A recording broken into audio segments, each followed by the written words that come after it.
Georges Brassens, un nom synonyme de l'âge d'or de la chanson française, est reconnu non seulement pour son génie poétique, mais aussi pour la profonde solitude qui résonnait à travers sa musique et sa vie. Aux côtés d'artistes comme Léo Ferré, Jacques Brel et Jean Ferrat, Brassens a capturé l'essence brute de la vulnérabilité humaine, mêlant brillance et solitude. Dans cette exploration de sa vie, nous plongeons dans le parcours poignant d'un homme dont l'héritage résonne encore aujourd'hui. Comment ses racines ont façonné son parcours artistique? Georges Charles Brassens est né en 1921 dans un quartier populaire près du port de Sète. Brassens a grandi dans un foyer animé qui a profondément influencé ses premières années. La maison familiale était remplie de musique, de personnalités contrastées et de racines culturelles profondes. La mère de Georges, Elvira Dagrosa, était une catholique dévouée d'origine italienne, originaire de Marsico Nuovo, dans le sud de l'Italie. Veuve de la Première Guerre mondiale, elle avait perdu son premier mari, Alphonse Comte, en 1914 et avait une fille, Simone Comte, la demi-sœur de Georges. En 1919, Elvira épousa Jean-Louis Brassens, un maçon libre-penseur connu pour sa générosité et ses opinions anticléricales, allant même jusqu'à sauter la communion de Georges. Malgré leurs croyances différentes, le couple partageait un amour de la musique, remplissant leur maison de chansons de Mireille, Jean Nohain, Tino Rossi et Ray Ventura. Georges commença sa scolarité en 1925, à l'âge de 4 ans, en fréquentant l'établissement catholique dirigé par les Sœurs de Saint-Vincent, conformément aux souhaits de sa mère. Cependant, 2 ans plus tard, il fut transféré à l'école publique locale, répondant au désir de son père d'une éducation laïque. À l'âge de 12 ans, il entre au collège, bien que les études n'aient jamais captivé son intérêt. Ses camarades de classe le décrivaient comme un rêveur, plus intéressé par les aventures au bord de la mer et les bêtises que par les études. Son manque de discipline académique amena sa mère à lui refuser des cours de musique, espérant qu'il améliorerait ses résultats. Cette décision le laissa ignorant de la théorie musicale formelle, mais cela ne l'empêcha pas d'écrire de simples chansons basées sur ses premiers poèmes. En 1936, l'univers littéraire de Georges s'élargit considérablement sous la direction de son professeur de français, Alphonse Bonafé, surnommé affectueusement le boxeur. Bonafé nourrit l'intérêt de Georges pour la poésie, lui enseignant la versification et les subtilités de la rime. Il introduisit le jeune rêveur aux œuvres de François Villon et d'autres grands poètes. Brassens crédita plus tard Bonafé d'avoir éveillé sa passion pour la poésie, en disant « Nous étions des brutes qui avons commencé à aimer les poètes. Grâce à ce professeur, j'ai découvert quelque chose d'immense. Puis, j'ai voulu devenir poète. » Cependant, son amour grandissant pour la poésie et la musique ne l'empêcha pas de commettre des bêtises. À 16 ans, en 1938, Georges se retrouva impliqué dans de petits délits. Avec un groupe d'amis, il commit des vols mineurs, allant même jusqu'à voler une bague et un bracelet à sa sœur.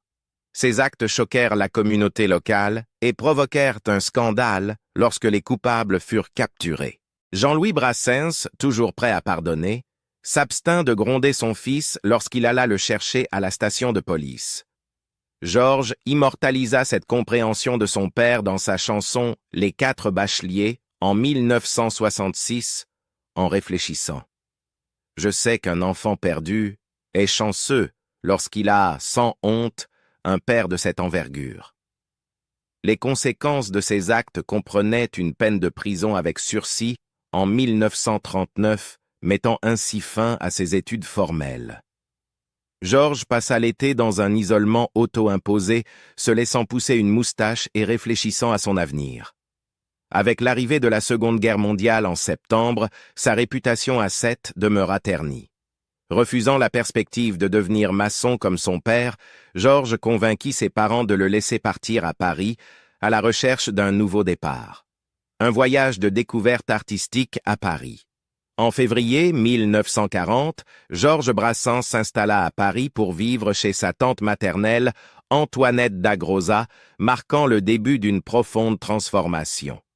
Paris, bien que sous l'ombre menaçante de l'occupation allemande, devint le décor de son éveil artistique et de ses luttes émotionnelles. Cette période, riche en découvertes personnelles, apporta également une touche de tristesse, alors que Georges naviguait entre ses passions tout en confrontant la solitude et des désirs non comblés. La modeste maison d'Antoinette lui offrit un refuge ainsi qu'un piano, un phare de consolation au milieu de l'incertitude de la guerre. N'ayant aucune formation musicale formelle, Georges apprit par lui-même les bases, sa détermination soulignant une volonté intérieure de tracer un chemin créatif. L'invasion allemande de juin 1940 mit fin brusquement à sa courte expérience en tant que travailleur dans une usine Renault lorsque le site fut bombardé. Forcé de retourner brièvement à Sète, Georges se retrouva tiraillé entre la familiarité de son chez-soi et l'appel de Paris, une ville qui promettait des opportunités mais exigeait de la résilience. Lorsqu'il revint à Paris, il choisit de ne pas travailler, refusant de soutenir l'effort de guerre allemand. Il se tourna alors vers l'intérieur, passant des heures dans les bibliothèques à dévorer les œuvres de Baudelaire, Villon, Verlaine et Hugo. Ces poètes devinrent ses mentors, l'amenant à écrire ses premières collections, Les couleurs vagues et Des coups d'épée dans l'eau. Cependant, bien que la littérature lui offrît une satisfaction intellectuelle, Georges aspirait à des connexions plus profondes, et c'est durant cette période qu'il rencontra Jeanne Planche, dont la foi en son talent lui apporta un soutien financier et émotionnel. Jeanne, avec son mari Marcel, deviendrait l'une des influences les plus durables de sa vie. L'appartement des Planches, rue de l'Impasse Florimont, était un havre particulier. Il manquait d'électricité et d'eau chaude, mais pour Georges, il rayonnait de chaleur et d'acceptation.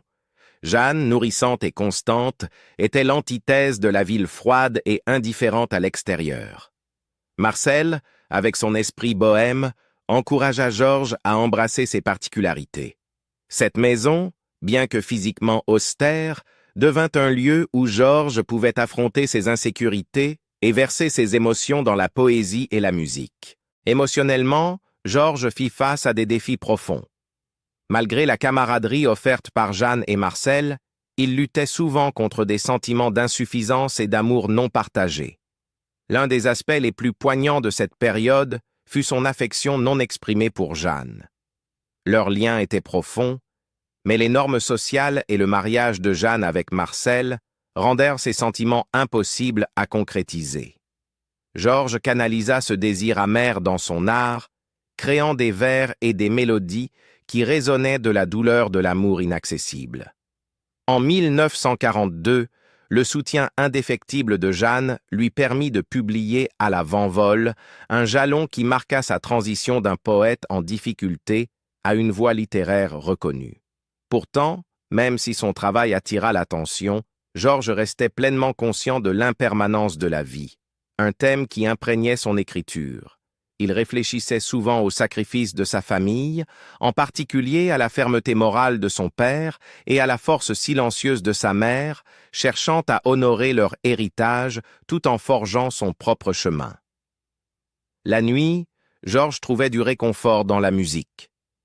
Ses premières incursions dans le jazz avec des amis en 1938, bien que rudimentaires, allumèrent une passion qui durerait toute sa vie.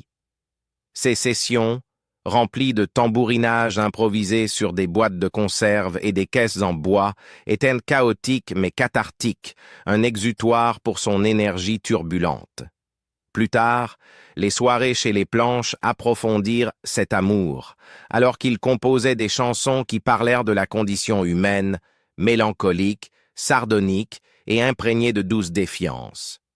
En repensant à ces années, Georges avoua « J'ai essayé, avec mes faibles moyens, de vivre à la hauteur de mon père.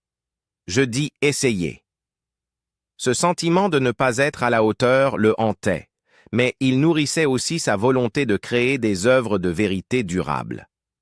À travers la poésie et la musique, Georges cherchait non seulement à se réconcilier avec son passé, mais aussi à immortaliser les joies et les peines de son voyage.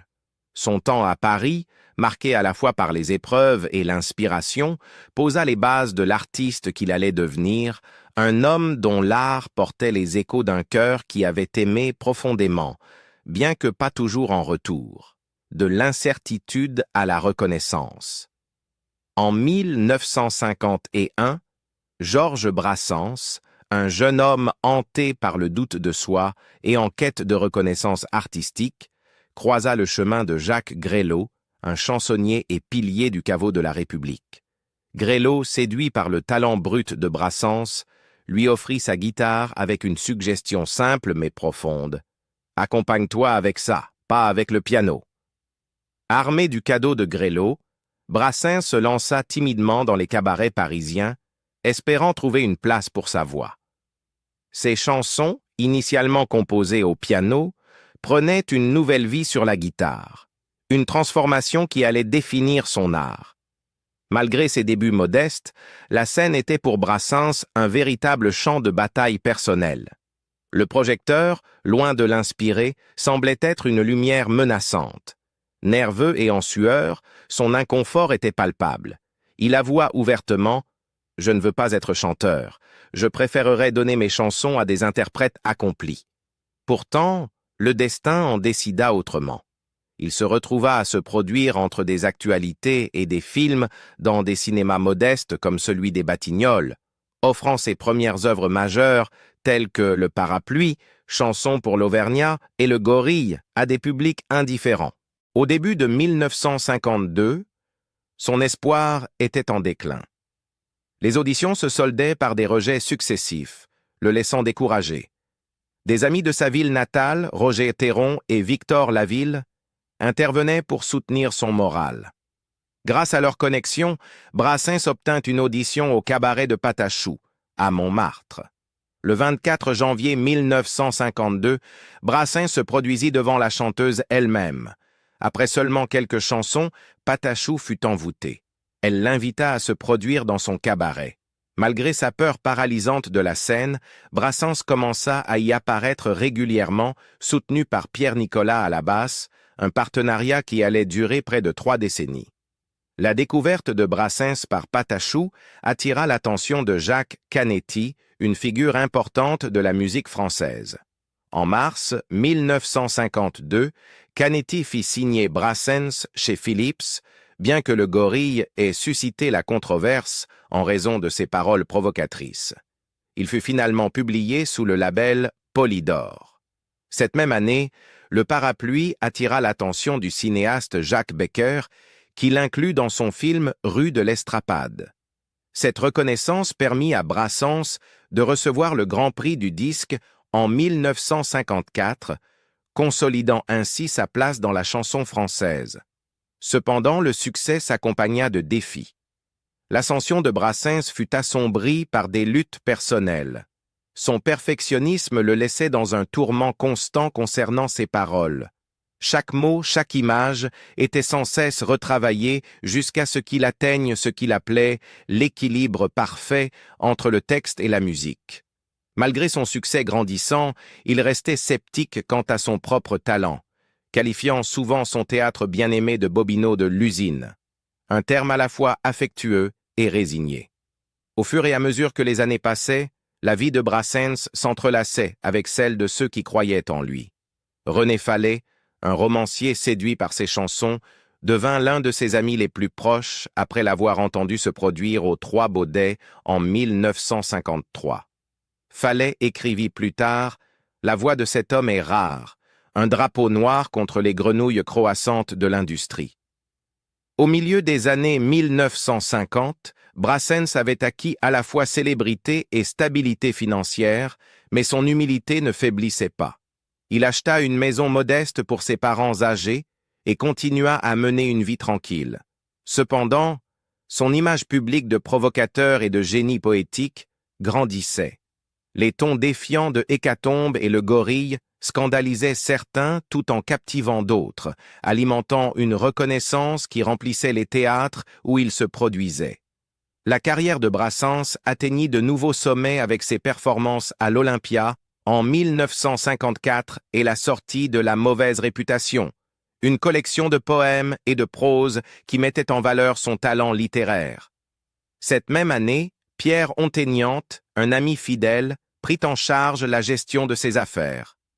Onténiente, surnommé Gibraltar pour son dévouement inébranlable, devint le roc de Brassens, veillant à ce que son attention reste centrée sur la création. En 1958, en quête de solitude et de simplicité, Brassens acheta le Moulin de la Bonde, un refuge tranquille à Crespierre. Là, il s'entoura de ses amis de longue date et d'âmes sœurs issues du monde artistique. Pourtant, même dans ces moments de tranquillité, il portait le poids de sa persona publique. Ses chansons, lyriques, audacieuses et profondément humaines, reflétaient la complexité de son propre parcours. Endurance face aux tragédies personnelles et aux luttes de santé. En 1962, Brassens était déjà depuis 10 ans dans sa carrière légendaire.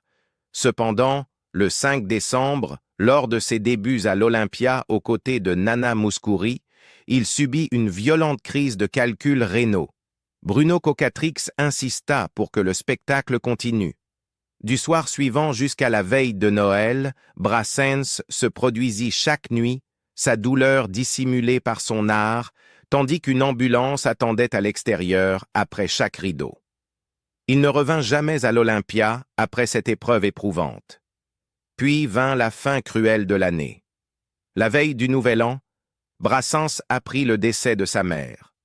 Dévasté mais dévoué, il se rendit à Sète pour ses funérailles, avant de revenir se produire à Marseille ce soir-là. Debout sous les projecteurs, il murmura « Pour la première fois ce soir, elle me voit chanter ». Un hommage poignant au lien que la mort n'avait pas brisé. Les années suivantes apportèrent des triomphes éphémères, toujours assombris par des problèmes de santé persistants. En 1963, sa chanson « Les trompettes de la renommée » fut élue meilleure chanson de l'année et l'Académie Charles Cros lui remit son grand prix. Pourtant, les calculs rénaux continuèrent de le tourmenter, aboutissant à une opération douloureuse en janvier 1964. Dès septembre, il était de retour sur scène à Bobino, sa résilience symbolisant son art. La célébrité de Brassens atteignit des sommets avec Les Copains d'abord, composé pour le film d'Yves Robert Les Copains en 1965. Cependant, ce triomphe fut encadré de chagrin. Cette même année, son père, Jean-Louis Brassens, mourut, suivi peu après de son cher ami Marcel Planche. Leur perte marqua profondément l'esprit de Brassens, bien que sa musique continuât de prospérer. En 1966, sa compagne de toujours, Jeanne, se remaria à 75 ans. Profondément blessé, Brassens quitta le foyer qu'ils avaient partagé et s'installa près de la place d'Enfer-Rochereau. Malgré la distance croissante entre eux, il resta dévoué à Jeanne, trouvant souvent du réconfort dans sa compagnie jusqu'à sa mort en 1968, après une opération de la vésicule biliaire. Il était à son chevet, avec son ami proche René Fallet, lorsqu'elle succomba. Elle avait 77 ans. Réfléchissant sur sa vie, Brassens demeura modeste. « Je ne pense pas être un poète. Un poète, après tout, s'élève bien plus haut que je n'aurais jamais pu, » remarqua-t-il humblement lorsqu'il reçut le Grand Prix de poésie de l'Académie française en 1967. Sa modestie masquait son influence immense, mais ses peines personnelles étaient inévitables. Même si la célébrité de Brassens dépassa les frontières de la France, son corps commença à faiblir. Dans les années 1970, ses problèmes de santé devinrent de plus en plus graves, nécessitant des visites fréquentes à l'hôpital. Il versa son angoisse dans son art, composant des chansons poignantes comme « Mourir pour des idées », remettant en question les normes sociales et affrontant sa propre mortalité.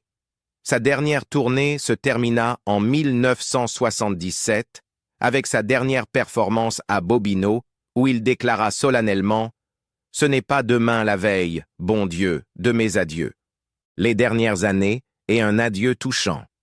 À la fin de sa vie, Georges Brassens, le poète et auteur-compositeur français, affronta des défis physiques et émotionnels profonds qui présageaient sa mort prématurée. De vives douleurs abdominales s'intensifièrent, menant à un diagnostic de cancer intestinal déjà métastasé. Malgré une première opération en novembre 1980 à la clinique du docteur Bousquet à Montpellier, son état demeura précaire. Une autre intervention à l'hôpital américain de Paris en 1981 lui offrit une rémission temporaire, lui permettant de passer un dernier été à Saint-Gély-du-Fesque, une propriété tranquille appartenant à la famille Bousquet. Cette brève pause se termina lorsque sa santé se dégrada davantage après son retour à Paris, puis à Les Ardrieux. La production créative de Brassens s'éteignit peu à peu durant ces dernières années, bien qu'il ait laissé un héritage inégalé dans la musique française. En 1979, il collabora à des arrangements jazz de ses chansons, se produisant aux côtés de musiciens de jazz renommés. La même année, il prêta sa voix pour La chanson du hérisson dans le conte musical Émilie Jolie de Philippe Châtel. En 1980, il enregistra des chansons nostalgiques de sa jeunesse pour Perce-Neige, un projet caritatif lancé par son ami proche, Lino Ventura. Cependant, depuis son dernier album 5 ans auparavant, il n'avait pas entrepris de nouvelles enregistrements, malgré le fait qu'il ait plus de 30 chansons prêtes ou en développement. Son rêve d'immortaliser ses œuvres demeura tragiquement inachevé. Après sa mort, Jean Berthollat enregistra ses chansons, donnant lieu à l'album posthume Dernière chanson, qui reçut un accueil critique favorable ainsi qu'un prix de l'Académie Charles Cros. Le 22 octobre 1981, Brassens célébra son 60e anniversaire entouré de ses proches. Une semaine plus tard, le 29 octobre au soir, il succomba à sa maladie à 23h15 à Saint-Gély-du-Fesque. Il fut enterré 2 jours plus tard dans la tombe familiale au cimetière Le Py à Sète, près de la plage de la Corniche, qui avait inspiré sa poignante chanson de 1966, Supplique pour être enterré à la plage de Sète. La pierre tombale portait une simple croix, un écho de ses paroles, décrivant l'ombre qu'elle projetait sur un baigneur à la plage. La nouvelle du décès de Brassens secoua la France et le monde francophone. Les admirateurs pleurèrent la perte d'une icône culturelle dont les paroles et mélodies avaient profondément touché leur vie. Les hommages médiatiques affluèrent, mettant en lumière son génie poétique, sa farouche opposition à la peine de mort et son dévouement sans faille à la liberté artistique. Brassens avait activement milité contre la peine capitale, une cause qui lui tenait à cœur, comme en témoignent des chansons telles que Le Gorille et La Messe au pendu. À seulement 2 semaines de sa mort, la France abolit la peine de mort le 9 octobre 1981, marquant un triomphe doux amer pour l'artiste. L'héritage durable de Brassens va bien au-delà de sa musique. Sa muse et compagne de vie, Joha Heimann, affectueusement connue sous le nom de Püppchen, décéda le 19 décembre 1999 et fut enterrée à ses côtés. Leur tombe commune abrite également les restes de la demi-sœur de Brassens, Simone Cazzani, et de son mari Yves. Dans son testament final, daté du 21 janvier 1981, Brassens légua ses droits d'auteur, ses droits moraux et ses biens immobiliers à Simone. À sa mort en 1994, son fils Serge Cazzani devint l'unique héritier, chargé de préserver l'héritage de l'artiste. Cependant, cet héritage fut source de controverses. Malgré les décennies écoulées, les disputes concernant les biens de Brassens continuent d'assombrir sa mémoire. À la fin des années 1960, Brassens avait offert à Onténiente sa modeste maison de l'impasse Florimond à Paris, où il avait composé nombre de ses premières œuvres. Ce geste de gratitude devint finalement un point de discorde. Lorsque Pierre Onténiente mourut en 2013, sa fille Françoise hérita de la maison et de son contenu, y compris des lettres, des manuscrits, des guitares et un carnet rempli de chansons inédites. Ces objets, d'une valeur de plus de 600 000 €, déclenchèrent une bataille juridique avec la famille Cazzani qui exigea leur restitution. L'avocat de Françoise Onténiente, maître Alexis Fournol, argumenta que Brassens avait librement donné ces objets à ses amis, comparant souvent ces gestes à l'offrande de bouquets de fleurs. Il souligna que bon nombre des objets contestés avaient été publiquement exposés et prêtés à des expositions au fil des ans sans objection de la part de la famille Cazzani. En octobre 2022, le conflit s'intensifia lorsque Françoise Onténiente prévut de vendre aux enchères 404 objets à l'hôtel Drouot, attirant l'intérêt d'institutions comme la BNF et le Mucem de Marseille. La famille Cazzani intervint, stoppant la vente et obtenant une ordonnance judiciaire plaçant les objets sous séquestre. L'affirmation de la famille selon laquelle ces artefacts faisaient partie de la collection personnelle de Brassens entra en conflit avec des preuves suggérant que certains objets avaient été acquis après sa mort par Pierre Onténiente. Les critiques ont remis en question les motivations de la famille Cazzani, soulignant leur réticence à faire don des possessions existantes au musée malgré leur prétention à vouloir préserver l'héritage de Brassens. Au fur et à mesure que les procédures judiciaires s'éternisent, ces précieux artefacts restent enfermés, inaccessibles au public. Cela pourrait prendre des années, se lamentait une source proche de la famille, reprenant les mots de Brassens. Le temps n'a rien à voir avec ça. Malgré ces disputes, l'impact de Brassens demeure indéniable. Chaque année, des dizaines de milliers de personnes visitent sa tombe, rendant hommage à un homme qui a transformé la chanson française par son esprit, sa lyrique et sa sincérité sans compromis. Ainsi, l'histoire de Georges Brassens nous rappelle l'équilibre fragile entre génie et chagrin. Ses chansons, remplies d'humour et d'humanité, cachaient des luttes plus silencieuses d'un homme traversant l'amour, la perte et le poids de ses idéaux. Son héritage perdure, non seulement à travers sa musique, mais aussi par la manière dont il osait vivre de manière authentique, même lorsque cela faisait mal. Si Georges Brassens était en vie aujourd'hui, comment pensez-vous que ses chansons résonneraient dans le monde? Ces messages de liberté et d'individualité toucheraient-ils encore le cœur de notre époque?